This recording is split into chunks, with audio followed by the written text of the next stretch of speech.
This is a Bitcoin mining facility in rural Texas, and in a roundabout way, it's responsible for pumping out as much carbon dioxide annually as 300,000 cars. That's despite the fact that the county where this facility operates, Milam County, is about as far from industrial as any.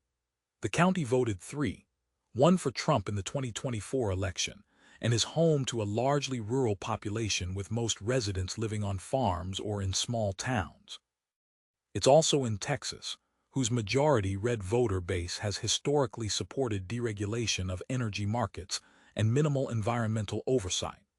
But while this facility consumes enough electricity to power 40,000 homes and generates massive amounts of heat and noise pollution, it's not actually regulated like a traditional power plant.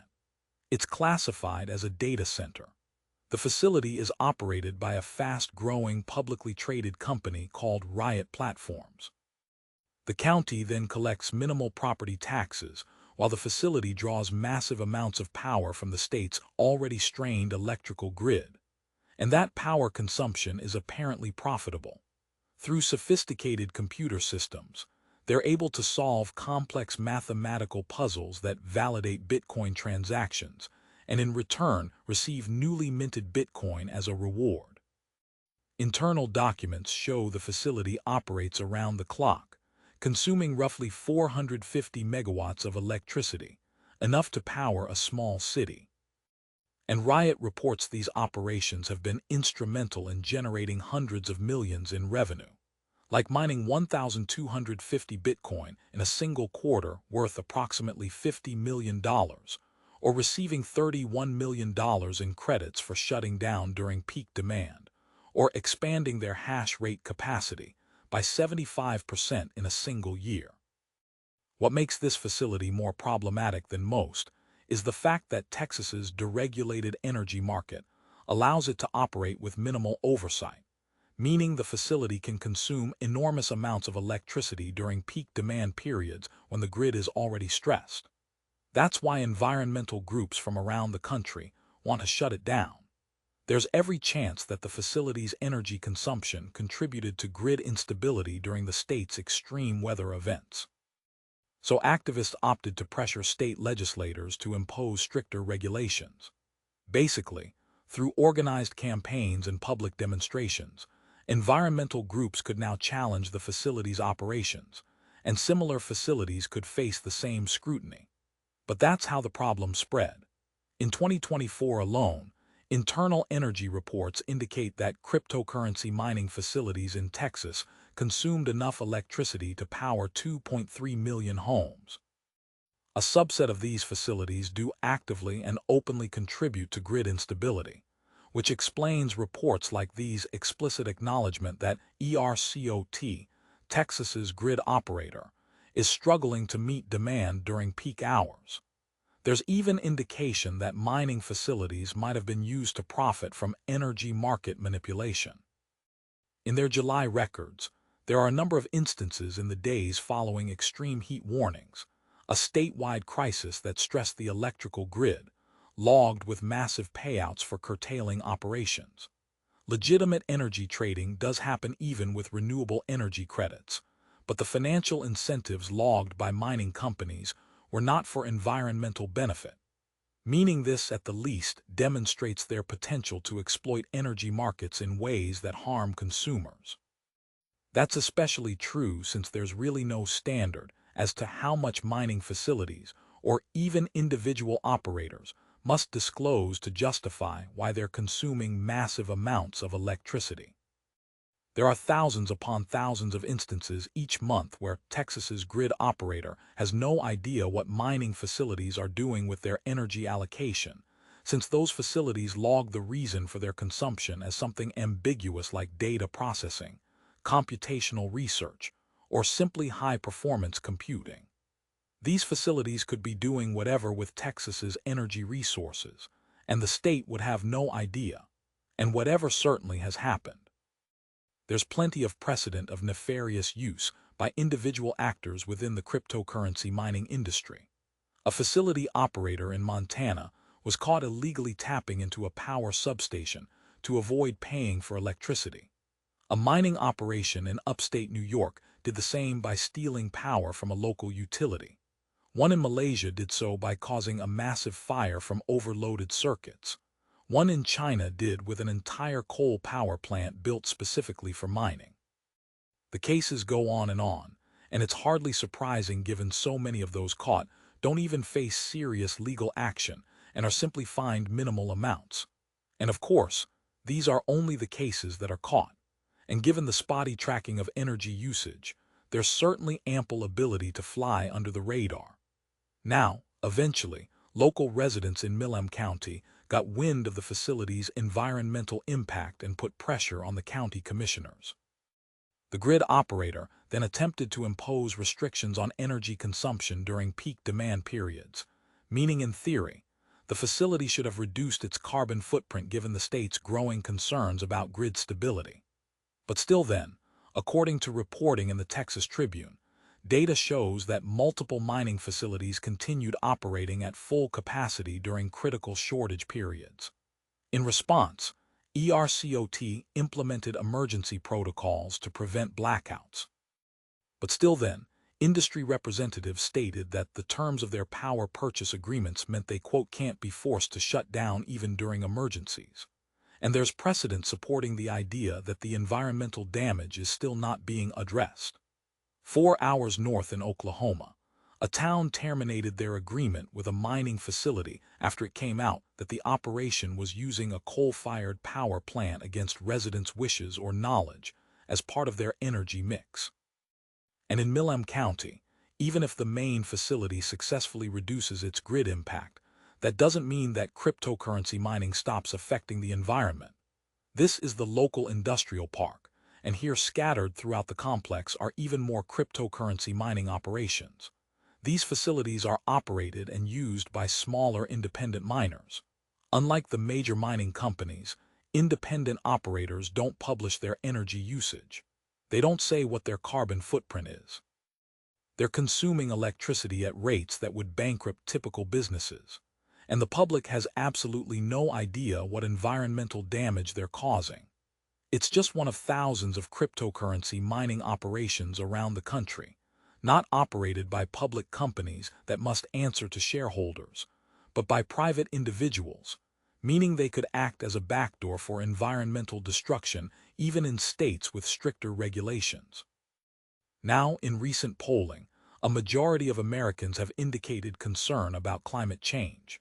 So, even if cryptocurrency mining is not an industry that was designed to harm the environment, its impact on carbon emissions is a growing cause of concern. Plenty, perhaps most, mining operations have not received the pressure that major facilities have and are still consuming energy with essentially no oversight. Any electrical grid is only as stable as its weakest link. And it's clear there are some very weak links with this one, meaning cryptocurrency mining now has fairly open access to an effectively nationwide network of power plants and energy resources. All they need to do is find one friendly utility company. But of course, many of cryptocurrency's environmental impacts don't require roundabout analysis. Many were designed directly into the system's architecture. In any of the endless articles documenting Bitcoin's energy consumption or environmental cost, there's an increasingly common comparison, the network using as much electricity as entire countries. This has a very specific cause, and this concept reveals it. This isn't just inefficient coding. It's a deliberate design choice called proof of work. Here, it can be seen in action. This mining rig is attempting to solve increasingly complex mathematical puzzles to validate transactions and add new blocks to the blockchain. If the mining operation is successful, it receives Bitcoin as a reward. The network remains secure, transactions get processed, and the blockchain continues growing, potentially justifying the massive energy expenditure as a necessary cost of decentralization. Of course, like any computational system, this process is only as efficient as its underlying algorithm. For that, Bitcoin relies on a mechanism that was specifically designed to consume ever-increasing amounts of energy. As more miners join the network, the difficulty automatically adjusts upward, requiring more computational power and therefore more electricity to solve the same basic cryptographic puzzles. Over recent years, this difficulty has increased exponentially, creating a massive and still growing demand for electricity that shows no signs of slowing down. You see, previously, unlike many digital currencies, Bitcoin had no mechanism to reduce its energy consumption as the network grew. Rather, the system's design ensures that as Bitcoin's value increases, more miners join the network, which automatically increases difficulty and energy consumption, creating a self-reinforcing cycle of environmental destruction. Today, though, an increasing number of mining operations are being built specifically near power plants to access cheaper electricity. This is both more profitable for miners and supplies them with direct access to energy sources. Towards the end of 2024, industry analysts announced that Bitcoin mining's total energy consumption would become equivalent to entire nations, meaning massive new mining facilities are in the process of being constructed anywhere with cheap electricity, dramatically increasing the industry's carbon footprint. While some facilities using renewable energy are said to offset their emissions, the vast majority of mining operations rely on fossil fuels and contribute to climate change for decades to come, putting carbon into the atmosphere that can persist for up to 100 years. This supplies much of the energy that powers the network's security. While Bitcoin mining also requires massive amounts of water for cooling and generates electronic waste from constantly outdated mining equipment that becomes obsolete every 18 months on average. Mining operations use cooling systems extensively, and this internal document indicates why. Quote, mining facilities must maintain optimal temperatures to prevent hardware failure and maximize computational efficiency. Basically, operators are required to run cooling systems constantly, consuming additional energy beyond what the mining process itself requires, for operational necessity. This is a source of problems since, to put it bluntly, the system isn't very sustainable. In August 2024, Bitcoin mining operations conducted major expansions in energy-intensive regions like Kazakhstan and Russia. A report from an environmental lawsuit related to alleged pollution by miners during this expansion gives a glimpse into how cryptocurrency mining actually functions environmentally. An analysis found that one facility's cooling systems consumed, quote, an amount equivalent to the annual water usage of a town of 50,000 people. The measurement was for a facility using evaporative cooling. So researchers calculated the water loss, and given no reduction in operations, verbal or otherwise, they measured consumption again. Then the analysis showed an entirely different problem: massive electronic waste. In the report, researchers were then asked what the environmental cost was of this operation, the scientifically documented threshold that environmental assessments must consider to evaluate true impact.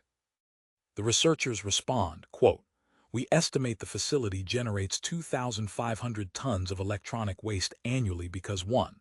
The hardware becomes obsolete rapidly due to increasing difficulty, and 2. The economic model incentivizes constant hardware upgrades. Studies have repeatedly shown that electronic waste alone creates significant environmental harm, meaning the core environmental problem researchers were documenting went beyond just energy consumption. And of course, the researchers themselves documented that the facility's impact included multiple environmental vectors, potentially several forms of pollution. This case is still ongoing, and it's not publicly known what regulations will be imposed on the facility.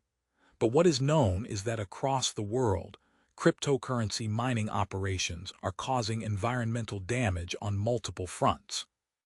While proof-of-work mining might be theoretically secure in a controlled economic model, the settings in which mining actually occurs are far from environmentally responsible. Energy sources are inconsistent. The hardware is inefficient. Operations are expanding to evade regulation. It's the exact situation where environmental harm accelerates. But beyond the problem of energy consumption functioning as obvious environmental destruction, mining is also causing damage in manners entirely different than initially understood. Increasingly, mining operations have been documented near protected natural areas in a manner consistent with seeking cheap hydroelectric power. In settings like rural Washington state, mining facilities were overwhelmingly located near dams and renewable energy sources, meaning the operators would likely claim environmental responsibility. Clearly, operations seeking to minimize environmental impact would choose renewable energy. So, why would this still be problematic? Well, while there's complexity to the issue, this energy analysis hints at the problem. Unlike fossil fuel power, renewable energy data shows that electricity from these sources is retained for local communities, even if purchased by mining operations. What we do know with certainty is that when a mining facility uses renewable energy, a so-called opportunity cost is created where that electricity could have displaced fossil fuel use elsewhere, but instead powers cryptocurrency mining. So that's to say, if renewable energy powers mining, the grid now has an electronic record that clean energy was diverted from more beneficial uses. And there's documented evidence of what this means for emissions. This environmental study related to mining operations in Iceland includes findings that the country's geothermal energy, quote, is being consumed by data centers at rates that prevent other industries from transitioning away from fossil fuels. The analysis showed that mining facilities effectively locked up renewable energy capacity, preventing emission reductions elsewhere, and warned that this represented a net increase in global carbon emissions. 2 years later, Iceland implemented restrictions on new data center construction, and energy policy experts noted that the two events were connected. While this appears to be one of few regulatory responses for now, what it demonstrates is that even renewable-powered mining contributes to climate change. And even if there's no widespread systematic effort to regulate mining's environmental impact yet, given what we know about how proof of work functions, there's reason to believe that harm is already happening on a massive scale globally. It's understood that when mining difficulty increases, all miners must consume more energy to maintain the same revenue. That means the system creates indicators of ever-growing energy demand, meaning it acts as a mechanism of environmental destruction.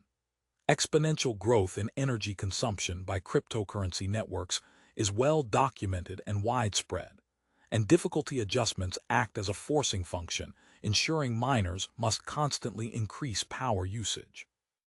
Now, with each additional environmental impact cryptocurrency is known to cause, the details get more concerning. For example, we know about the electronic waste problem.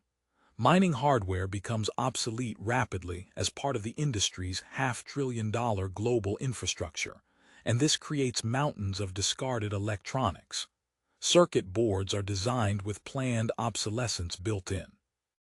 Mining profitability depends on having the latest, most efficient chips, typically ASIC miners designed specifically for cryptocurrency, meaning any hardware more than 18 months old becomes economically unviable. Through the economics of the system, miners are incentivized to constantly upgrade and discard previous generation equipment. Next, this equipment ends up in landfills or informal recycling operations in developing countries. A single mining operation can generate tons of electronic waste annually, a unique problem that corresponds to the industry's business model. Through investigation, documentation, or analysis, environmental groups are then able to trace this waste stream and draw a link between mining profitability and environmental destruction in communities far from where mining occurs. Considering how harmful electronic waste is as an environmental problem, the industry's practices only accelerate existing global challenges. Essentially, mining must have a directed purpose of profit maximization, regardless of environmental cost. Of course, This can be legitimately documented through tracking the life cycle of mining hardware from manufacture to disposal, for example. There is, however, a long history of the industry ignoring environmental concerns and generating waste without proper disposal methods. It's so pervasive, in fact, that there's a whole United Nations report about the issue of global electronic waste, with cryptocurrency mining identified as a rapidly growing contributor. But there's also some direct evidence of the industry even more flagrantly ignoring environmental responsibility and simply abandoning obsolete hardware in developing nations, creating toxic waste sites that harm local communities. Analysis of waste streams in regions like West Africa and Southeast Asia found concentrations of mining hardware consistent with large-scale dumping, meaning the industry might be externalizing the true cost of their operations onto the world's most vulnerable populations. Energy consumption, water usage, and electronic waste really are only the tip of the iceberg. Cryptocurrency mining also contributes to a massive increase in carbon emissions that are increasingly making climate goals impossible to achieve, allowing for more fossil fuel infrastructure to remain economically viable, keeping humanity locked into carbon-intensive energy systems. There's also all the impacts we don't fully understand yet. The industry rarely volunteers information about their environmental footprint. So what we know comes from independent research, environmental studies, mandatory disclosures, and observation. With cryptocurrency prices potentially rising and more institutional investment flowing into the sector, the environmental cost of mining operations is sure to expand increasingly fast. This is, of course, a threat to climate stability. Many of these systems just aren't that efficient. They have massive energy waste, but the industry has little motivation to improve these inefficient systems since, for their purposes, they're effective. They can be used as a wealth generation mechanism for early adopters and large-scale operators without legitimate concern for environmental impact. It is difficult for the industry to achieve profitability with energy-efficient consensus mechanisms. So, it's simply easier for them to ignore environmental costs, consume massive amounts of electricity, then externalize the climate impact onto society. With no one in power in the business of challenging cryptocurrency's environmental destruction these days, this just works. And many investors have chosen to not concern themselves with the environmental and climate costs of mining, so long as doing so hastens their progress towards their goal of decentralized wealth accumulation.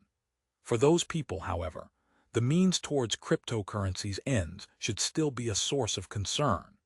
The industry has played a meaningful role in a massive increase in global carbon emissions, one that has happened across the digital economy and various industries, but one that cryptocurrency has helped accelerate.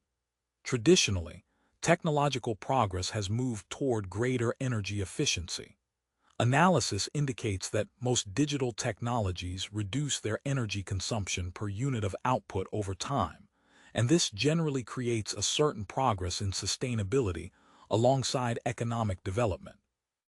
One of the most important aspects of addressing climate change is transitioning to renewable energy and reducing overall consumption.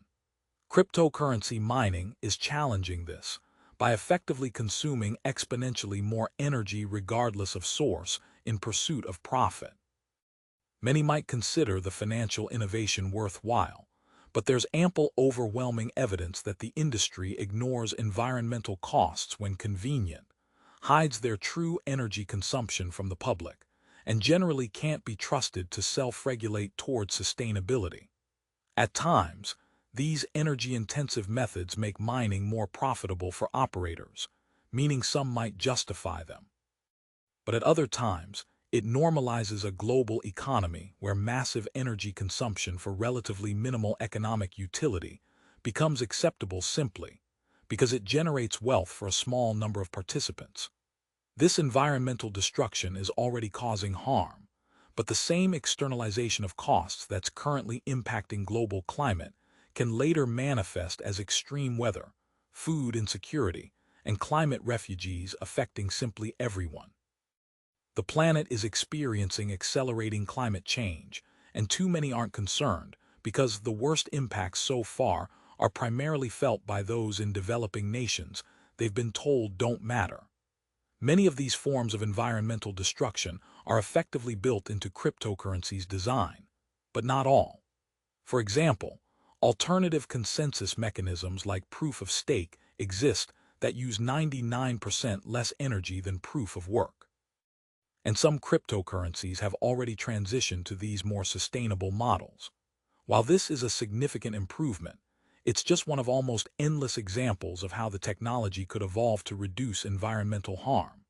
Changing the underlying consensus mechanism creates a fundamental shift in how transactions are validated. And unlike proof-of-work systems, proof-of-stake doesn't require massive computational power that consumes electricity equivalent to small countries. Ethereum, the second largest cryptocurrency, even successfully completed this transition in 2022, demonstrating that it's technically feasible. They've been independently analyzed by environmental researchers to confirm that energy consumption dropped by approximately 99.95% after the transition.